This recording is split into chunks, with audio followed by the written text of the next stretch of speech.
Halo Sobat 100, masih bersama dengan saya Rosyid Adrianto dalam program 100 Institute. Oke, kita masih membahas soal-soal ujian nasional tahun 2019.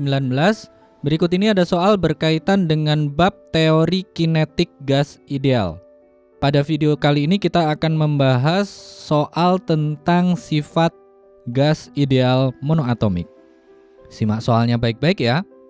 Jadi di sini Sobat 100 perhatikan pernyataan berikut ini. Yang pertama, gas terdiri atas partikel-partikel kecil yang bergerak dengan kecepatan tetap ke arah sembarang. Ini pernyataan yang pertama. Pernyataan yang kedua, gerakan partikel hanya dipengaruhi oleh tumbukan antara masing-masing partikel atau antara partikel dan dinding. Ini pernyataan yang kedua. Pernyataan yang ketiga, tumbukan antar partikel atau antara partikel dengan dinding adalah tumbukan tidak lenting. Ini pernyataan yang ketiga ya. Pernyataan yang keempat, ukuran volume partikel sangat kecil jika dibandingkan dengan ukuran volume ruang tempat partikel bergerak.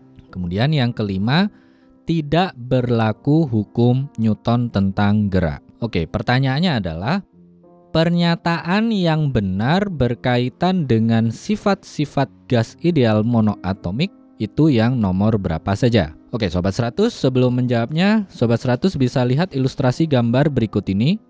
Jadi di sini saya gambarkan ruangan atau tempat yang menyimpan suatu gas ideal monoatomik.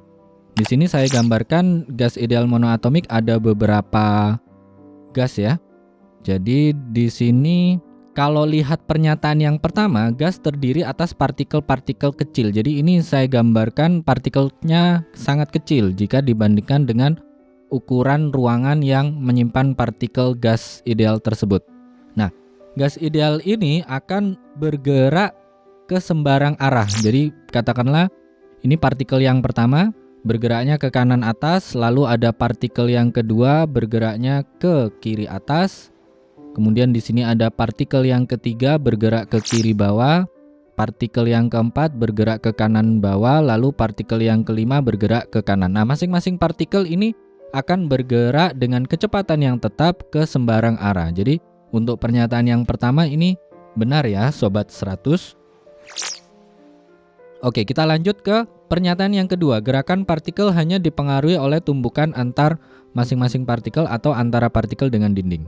Jadi, ketika kita tinjau ini sebagai gas ideal monoatomik, maka masing-masing partikel ini ada kemungkinan bisa tumbukan satu sama lainnya. Bisa juga partikel ini ketika menyentuh dinding penyimpannya ini juga mengalami tumbukan. Jadi gerakan partikelnya ini pasti hanya dipengaruhi oleh tumbukan dari masing-masing partikel atau tumbukan antara partikel dan dinding. Jadi untuk pernyataan yang kedua ini juga benar ya, Sobat 100. Oke, mari kita cek yang pernyataan ketiga, tumbukan antara partikel atau antara partikel dengan dinding itu tumbukannya tidak lenting sama sekali. Jadi ketika kita tinjau ini adalah gas ideal monoatomik, maka di sini haruslah berlaku hukum kekekalan momentum. Kenapa? Karena di sini tumbukannya lenting sempurna. Jadi kalau lenting sempurna, yang pertama harus memenuhi hukum kekekalan momentum, yaitu momentum awal harus sama dengan momentum akhir dan harus memenuhi juga hukum kekekalan energi mekanik. Jadi energi total sebelum tumbukan itu harus sama dengan energi total setelah tumbukan. Nah, karena tumbukannya lenting sempurna, maka untuk pernyataan yang nomor 3 ini salah ya, Sobat 100.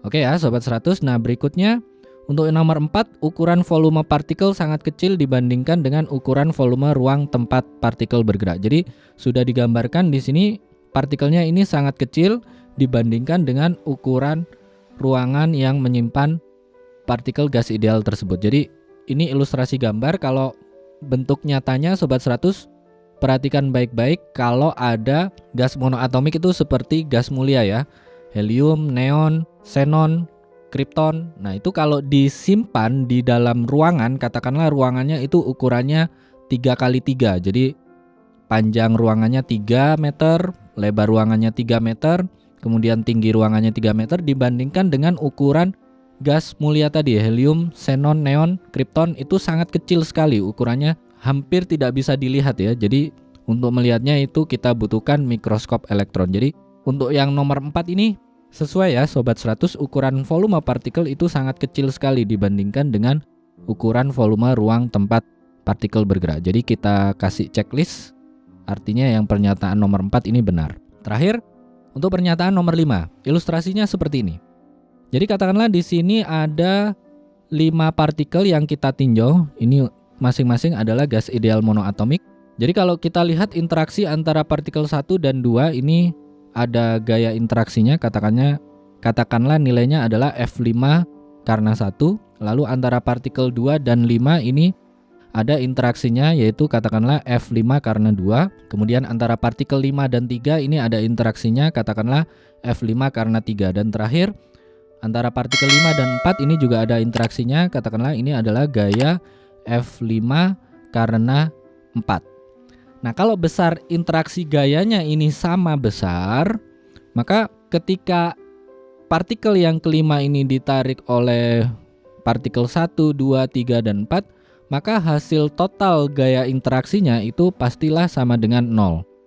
Nah, karena di sini gaya total interaksinya sama dengan 0, berarti ini berlaku hukum Newton tentang gerak ya. Tadi dikuatkan oleh pernyataan yang pertama, kecepatannya itu tetap. Kenapa kecepatannya tetap? Karena gaya totalnya sama dengan 0, berarti percepatannya 0. Sehingga untuk yang nomor 5 ini salah ya Sobat 100, karena jawaban yang benar harusnya berlaku hukum Newton tentang gerak. Oke ya Sobat 100, jadi bisa kita jawab ya di sini ya. Yang benar yang checklist hijau ini ya. Jadi kita jawab pernyataan yang benar itu adalah yang nomor 1, 2, dan 4. Ini jawabannya ya Sobat 100. Jadi ingat baik-baik ya Sobat 100 untuk sifat gas ideal monoatomik apa saja. Yang pertama, gas itu terdiri atas partikel-partikel kecil yang bergerak dengan kecepatan tetap ke sembarang arah. Lalu gerakan partikel hanya dipengaruhi oleh tumbukan antara masing-masing partikel atau antara partikel dan dinding. Nah, keterangannya tumbukan antar partikel atau antara partikel dan dinding tadi haruslah tumbukan lenting sempurna. Kemudian yang keempat, ukuran volume partikel sangatlah kecil jika dibandingkan dengan ukuran volume ruang tempat partikel bergerak. Terakhir, pada gerakan partikel gas ideal tadi itu berlaku hukum Newton. Gitu ya Sobat 100, paham kan ya? Nah, kalau Sobat 100 sudah paham untuk video penjelasan ini, Sobat 100 bisa melihat atau mempelajari video penjelasan yang berikutnya. Selamat belajar.